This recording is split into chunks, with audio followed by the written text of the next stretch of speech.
Umdlali womkhalambazo obonakala uvindu uNdyebo Lamani waseBhayi eSouthern Cape useqoqe amaphuzu amsondeze ekumele lelizwe emidlalweni yama-Olympic abanokukhubazeka eTokyo.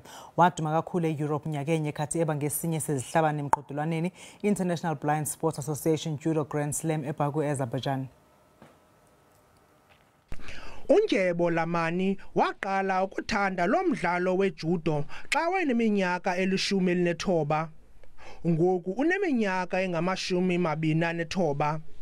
Sithetha nje lo mdlali wejudo uzenzele igama phesheya kolwandle apho waphumelela imbasa eziliqela. Lo kaLamani ufuna ukuzibandakanya neqela loMzantsi Afrika eliza kuthabatha inxaxheba kwimidlalo ye-Paralympics.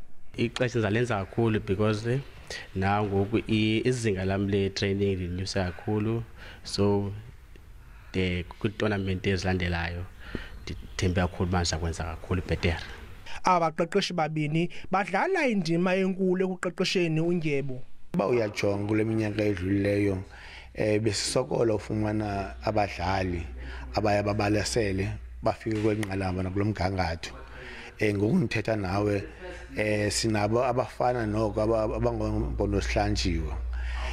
Asibejongela uba kwezi Paralympics nakwezi Olympics yakuzo bazowenza uMzantsi Afrika ube proud ngabo. Lo mdlali wejudo uza kuthabatha inxaxheba kwitumente yejudo eza kubanjwa kwilizwe laseNgilane kwinyanga ezayo. Aphinde kwakhona kwinyanga April eBaku. Emva koko iSASCOC iza kuthatha isigqibo ngaye. NdinguZolani Moya weendaba ze-SABC eBhayi.